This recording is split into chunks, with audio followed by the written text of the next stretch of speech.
على ذلك لمن الشاهدين والشاكرين والحمد لله رب العالمين۔ سورۃ فاتحہ میں پھر اللہ کے صفاتی نام بیان ہوئے اور پھر بندے نے یہ اقرار کیا کہ اللہ ہماری عبادت بھی خاص تیرے لیے اور مدد بھی خاص تجھ سے مانگیں گے۔ اس کے بعد انسان کی سب سے پہلی اور بنیادی ضرورت صراط مستقیم کی دعا کی ہے۔ حضرت انسان نے صراط مستقیم مانگا اور مانگا بھی اس طرح کہ اللہ مجھے دکھا بھی، مجھے اس پہ چلا بھی اور مجھے پھر چلانے کے بعد ثابت قدم بھی رکھ، استقامت بھی نصیب فرما۔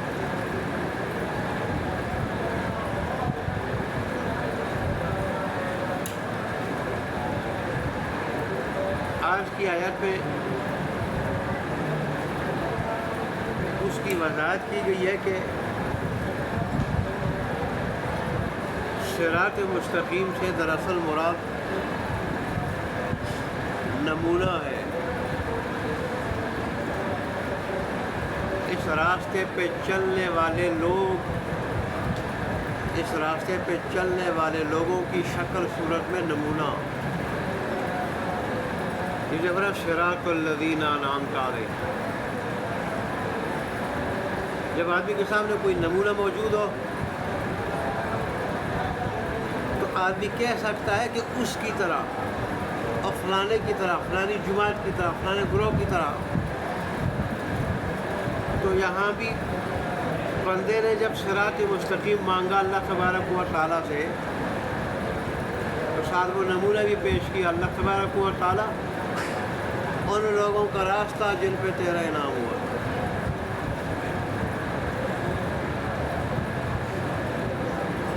دراصل یہاں تو صراط مستقیم کی بات کی گئی ہے، لیکن ضمناً اس میں نمونے کی بات کی گئی ہے۔ نمونے حضرت انسان کے ساتھ جب تک اس کے سامنے نمونہ نہ ہو، عملی نمونہ، عملی نمونہ، تو اس وقت تک انسانی سوسائٹی کی جو فطری قوتیں وہ مکمل نہیں ہو سکتی۔ جب تک انسانی سوسائٹی میں نمونہ موجود نہ ہو تو انسانی سوسائٹی کی جو فطری قوتیں ہیں، انسان کی جو فطری قوتیں ہیں جو اللہ نے اس کے اندر رکھی ہیں، جن کی وجہ سے دین نے حق پہچانتا ہے، حق راستہ پہچانتا ہے، صراط مستقیم پہچانتا ہے، حق باطل میں فرق کرتا ہے، ان قوتوں کی تکمیل اس وقت تک نہیں ہوتی جب تک حضرت انسان کے سامنے کوئی نمونہ نہ ہو۔ یہ نمونہ سب سے پہلے رسول اللہ صلی اللہ علیہ وسلم کی ذات ہے، اور آپ کی ذات کا نمونہ ہونا فطرتی قوتوں کی تکمیل کے لیے خود قرآن سے ثابت ہے۔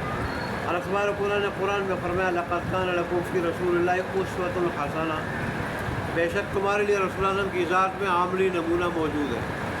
زندگی کے ہر موڑ پہ، زندگی کے ہر شعبے میں رسول اللہ صلی اللہ علیہ وسلم کا عملی نمونہ موجود ہے، اور اگر کہیں تصریح نہ ہو تو وہاں ضوابط، قوانین، اصول وہ رسول اللہ صلی اللہ علیہ وسلم نے بیان کی۔ تو بہرحال سب سے پہلا عملی نمونہ رسول اللہ صلی اللہ علیہ وسلم کی ذات ہے۔ جب تک عملی نمونہ نہ ہو کسی مذہب کا، کسی دین کا، وہ دین نہیں چل سکتا۔ یہ جو 4 مذاہب ہیں، اس کے سوا اور بھی مذاہب تھے۔ حدیث کی کتابوں میں 4 مذاہب کا ذکر آتا ہے۔ حدیث کی کتابوں میں 8 مذاہب کا ذکر آتا ہے۔ کتنے کا؟ 8 کا۔ لیکن باقی 4 نہیں چلے، باقی 4 نہیں چلے۔ اس کی وجہ کہ اس مذہب کے پیروکار ختم ہو گئے، اور جب پیروکار ختم ہو گئے تو کسی کے لیے عملی نمونہ موجود نہیں تھا، تو وہ مذہب خود بخود ختم ہو گئے۔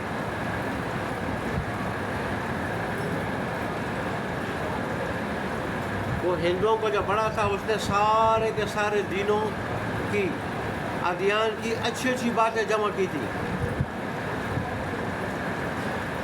یانن سرسوتی اس طرح کوئی نام تھا اس کا. تو ساری اچھی باتیں جمع کی تھی سارے ادیان سے. تو پھر کسی نے اس سے پوچھا کہ بھائی تو نے تو سارے ادیان سے اچھی باتیں لی تھی اور سارے ادیان کے حق ہونے کا تو قائل تھا, حق ہونے کا. تیرے مذہب کی بنیاد یہ کہ بنیاد یہی تھی کہ سارے ادیان حق ہے, تو وہ چلا کیوں نہیں؟ تو نے یہی جواب دیا کہ میں نے جو دین بنایا تھا تو اس کا عملی نمونہ نہیں تھا, اور جب تک عملی نمونہ نہ ہو پھر کوئی دین چلتا نہیں.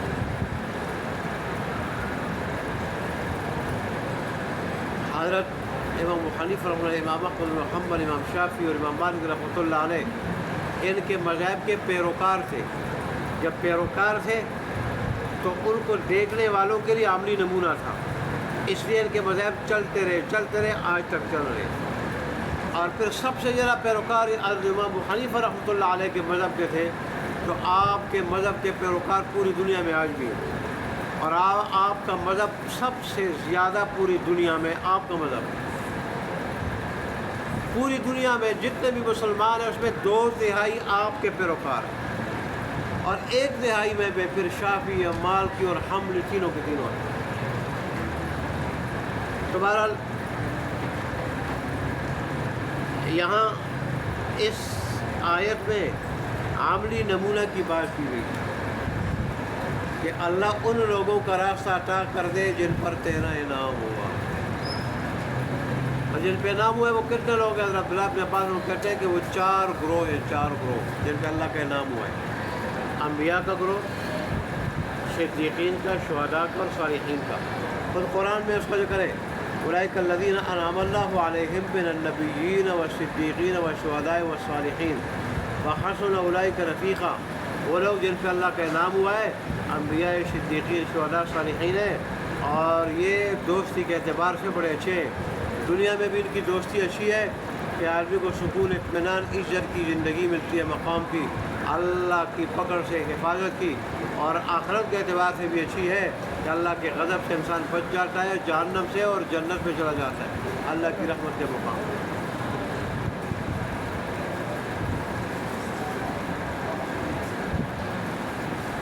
تو عملی نمونہ میں سب سے پہلے رسول اللہ صلی اللہ علیہ وسلم ہے, اور آپ کے بعد پھر آپ کے خلفاء ہیں. اور خلفاء میں جو مقدم ہے اور کامل نمونہ ہے وہ شیخین ہیں, ابو بکر صدیق اور عمر فاروق. خود رسول اللہ نے فرمایا کہ میرے بعد حضرت ابو بکر کی سنت پہ اور حضرت عمر کی سنت میں عمل کرو, ان کی سنت کو لازم پکڑو. ایک روایت تو یہ ہے نا کہ خلفائے راشدین کی سنت کو لازم پکڑو, لیکن ایک بار شیخین کا نام لیا گیا ہے کہ میرے بعد ابو بکر صدیق اور عمر فاروق کی سنت کو لازم پکڑو. پھر یہاں جن انعامات کا ذکر کیا ہے, ان انعامات سے مراد دینی روحانی انعامات ہیں, دینی روحانی انعامات. مادی انعامات تو انسان کے پاس آتے رہتے ہیں, اور وہ تو صرف مسلمان کو نہیں, مومن کو نہیں, کافروں کو بھی ملتے ہیں. مادی نعمتیں دنیا کی وہ تو کافروں کو بھی ملتے ہیں, بلکہ کافروں کو زیادہ ملتی ہیں وہ نعمتیں. یہاں نعمتوں سے مراد روحانی اور دینی نعمتیں, اور دینی نعمتوں میں سب سے سر فہرست اور سب سے بڑی نعمت, بڑا انعام وہ قرآن کریم ہے. کہ اس قرآن مجید کی وجہ سے ہمیں بہترین امت کا لقب ملا, اور ہم افضل ترین ٹھہرے قرآن کی برکت سے, اور ہمارے نبی صلی اللہ علیہ وسلم وہ امام الانبیاء ٹھہرے, اللہ کے بعد ان کو مقام ملا. تو سب سے سر فرض کیا ہے, سب سے افضل دینی نعمتوں قرآن کریم. پھر جو دینی اور روحانی نعمتیں ہیں, اور روحانی نعمتوں میں بعض ایسی ہے کہ وہ اللہ کی طرف سے فیضان ہے, محض اللہ کی عنایت سے ملی ہے, انسان نے اس میں کوئی محنت نہیں کی. جیسے روح انسانی ہے,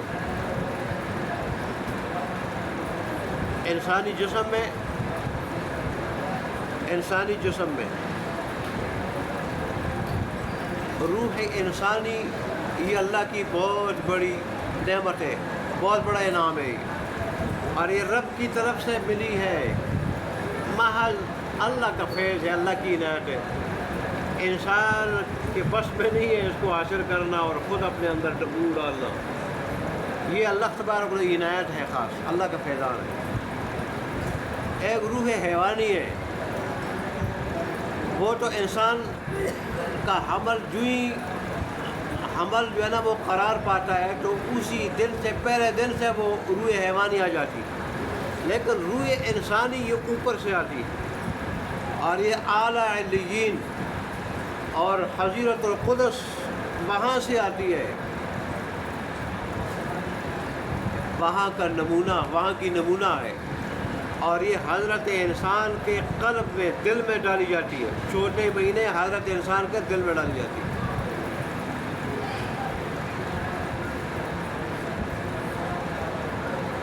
البتہ بعض دینی نعمتیں اور روحانی نعمتیں حضرت انسان کی محنت سے حاصل ہوتی ہیں، حضرت انسان کی محنت سے حاصل ہوتی ہے، کوشش سے حاصل ہوتی ہے۔ وہ نعمتیں کون سی ہیں؟ جیسے تزکیہ ہے، کیا ہے؟ تزکیہ ہے، تزکیہ نفس، اپنے نفس کو پاک صاف کرنا برے اخلاق سے، خسیس حرکتوں سے، خسیس عادات سے، برے اعمال سے اپنے آپ کو پاک صاف کرنا، ظاہر کو بھی باطن کو بھی، اور اس کو صوفیاء کے ہاں تخلیہ بھی کہا جاتا ہے، تخلیہ، کہ اپنے آپ کو خالی کرنا بری عادات، برے خصائل سے، برے اخلاق سے، برے اعمال سے، اپنے آپ کو پاک صاف کرنا اور اچھی عادات سے مزین کرنا، اچھے اخلاق سے، اچھی عادتوں سے۔ بری عادات اور خسیس عادات میں سے تکبر بھی ہے، تکبر بھی بری عادت، خسیس حرکت، خسیس عادت، خسیس چیز، بہت بری چیز، حضرت انسان کو تباہ کرنے والی، برباد کرنے والی، ذلیل کرنے والی، گرانے والی تکبر ہے، اور یہ ایسی بری بیماری ہے کہ ایک جگہ سے دوسری جگہ سوئی کے ناکے سے پہاڑ منتقل کرنا تو آسان ہے، لیکن انسانی جسم سے تکبر نکالنا مشکل ہے۔ ایسی بری خصلتیں، خسیس خصلتیں، اور اس کی وجہ سے انسان گر جاتا ہے۔ یہی وجہ ہے کہ اللہ کے نزدیک کتے اور خنزیر سے بدتر ہو جاتا ہے، اور لوگوں میں بھی ایسے لوگوں کی نفرت ڈال دیتے اللہ تبارک و تعالیٰ۔ قیامت کے دن چیونٹیوں کی طرح ایسے لوگوں کے جسم ہوں گے، لوگوں کے پاؤں کے نیچے پامال ہوں گے، اور ایسے لوگوں کے جسموں سے انتہائی بدبو جائے گی، بدبو سے پتہ چلے گا کہ یہ تکبر میں مبتلا لوگ تھے دنیا میں، اور ایسے لوگوں کے لیے جہنم کے اندر ایک ٹھکانہ ہے، اس سے بھی انتہائی بری قسم کی بو آئے گی، جس میں ان کو بند کیا جائے گا متکبر لوگوں کو۔ ان کے مقابلے میں جو عاجز لوگ ہیں، من تواضع للہ رفعہ اللہ، جو اللہ کے لیے عاجزی اختیار کرے اللہ ان کو اٹھا دیتا ہے، بلند کر دیتا ہے، باب عروج تک پہنچا دیتا ہے۔ تکبر اللہ کی چادر ہے، جو تکبر کرتا ہے اللہ کی چادر پہ ہاتھ ڈالتا ہے، اور اللہ کی چادر پہ جو ہاتھ ڈالتا ہے، چھیننے کی کوشش کرتا ہے، وہ ذلیل ہو جاتا ہے۔ اللہ سے کون چادر لے سکتا ہے؟ کون چھین سکتا ہے؟ ذلیل ہو جاتا ہے۔ ایک تکبر، اور دوسرا حسد۔ حسد بھی بہت بری بیماری ہے۔ یہ حسد بھی اس دن میں نے درس میں بتایا تھا، یہ نیکیوں کو اس طرح کھا جاتا ہے جس طرح آگ لکڑی کو کھا جاتی ہے، یا جیسے اس طرح بالوں کو مونڈ لیتا ہے، صاف کر دیتا ہے، ختم کر دیتا ہے، اس طرح حسد نیکیوں کو کھا جاتا ہے، ختم کر دیتا ہے۔ کسی کے ساتھ حسد کرنا اتنی بری بیماری ہے۔ دیکھیں ہماری شریعت کتنی پیاری ہے، ہمارا دین کتنا پیارا ہے۔ اگر اللہ نے کسی کو کوئی کمال دیا ہے، خواہ حسن و جمال دیا ہے، باقی صلاحیتیں دی ہیں، خواہ کوئی منصب دیا ہے، خواہ کوئی مال عطا کیا ہے، تو اس سے جلو مت، جلو مت، بلکہ یوں کہو کہ اللہ تبارک و تعالیٰ اس کے اس کمال میں اور اضافہ کر دے، اور اضافہ کر دے۔ وسعت ظرف سے کام لیتے ہوئے کہے اور اضافہ کر دے، اس کے لیے دعا کر دے، کینہ دل میں نہ لائے، حسد دل میں نہ لائے، اور کہہ دے اللہ تبارک و تعالیٰ مجھے بھی اس طرح دے دے، تیرے خزانوں میں کوئی کمی نہیں، مجھے بھی اس طرح دے دے۔ حسد دراصل اللہ تبارک و تعالیٰ کی تقدیر پہ اعتراض ہے، اللہ تبارک و تعالیٰ نے جس کے لیے جو مقدر کیا ہے وہ اس کو ملتا ہے، کسی کے لیے ترقی، کسی کے لیے تنزلی، کسی کے لیے حسن و جمال، کسی کے لیے مال دولت، کسی کے لیے دنیاوی مناصب، شہرت، یہ اللہ نے تقدیر میں لکھی ہے، اللہ نے تقسیم کی یہ چیزیں۔ تو حسد کرنا یہ اللہ کے فیصلے پہ اعتراض ہے، اور جو اللہ کے فیصلے پہ اعتراض کرے تو اس سے بڑا بیوقوف اور کون ہو سکتا ہے؟ اس لیے علماء نے لکھا ہے کہ حاسد ہمیشہ حسد کی آگ میں جل رہا ہوتا ہے، جل رہا ہوتا ہے۔ وہ کسی سے منصب چھیننے کی کوشش کرتا ہے، اس کے اختیار میں نہیں ہوتا، کسی سے مال اور کسی سے کوئی اور نعمت اس کے اختیار میں نہیں ہوتا، تو پھر جو ہے نا وہ جل رہا ہوتا ہے، اور اس کی زندگی برباد ہوتی ہے، پریشانی میں، ٹینشنوں میں، الجھنوں میں مبتلا رہتا ہے۔ ہمیشہ شرارتی آدمی، حاسد شرارتی ہوتا ہے، شرارتی آدمی، اس کی زندگی ایسی برباد ہوتی ہے کہ وہ ٹینشنوں میں، الجھنوں میں مبتلا رہتا ہے ساتھ۔ اس لیے تو وَمِن شَرِّ حَاسِدٍ إِذَا حَسَدَ بھی ہے کہ اللہ حاسد کے حسد سے بھی میں تیری پناہ مانگتا، جب وہ حسد کرنے پہ آ جائے، کہ حسد بہت بری بلا ہے، اللہ تبارک و تعالیٰ ہماری اسے حفاظت فرمائے۔ تو بہرحال آج کی آیت میں صراط الذین انعمت علیہم، صراط مستقیم کی وضاحت کی گئی ہے کہ صراط مستقیم کون سا راستہ؟ یعنی وہ راستہ ہے جس پہ انسان چلے تو اللہ کے انعامات کا مستحق ہو جائے، اللہ کے انعامات کا مستحق ہو جائے، اللہ کی طرف سے برکت کے دروازے کھل جائے، رحمت کے دروازے کھل جائے، اور اللہ کی رحمتیں، برکتیں اور نعمتوں کا نزول شروع ہو جائے، انسان ذلت اور پستی سے بچ جائے بلکہ ترقی اس کو نصیب ہو جائے، اللہ کی نعمتوں میں دل جو ہے نا دن بدن بڑھتا رہے اللہ کی نعمتوں میں۔ صراط مستقیم سے مراد وہ راستہ ہے۔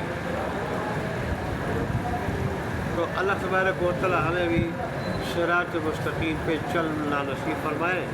انشاءاللہ صراط مستقیم پہ ایک اور درس بھی دیا جائے گا کچھ اور حوالے سے، تو اللہ تبارک و تعالیٰ ہمیں مجھے درس دینے کی اور آپ کو سننے کی توفیق عطا فرمائے۔ وآخر دعوانا الحمدللہ۔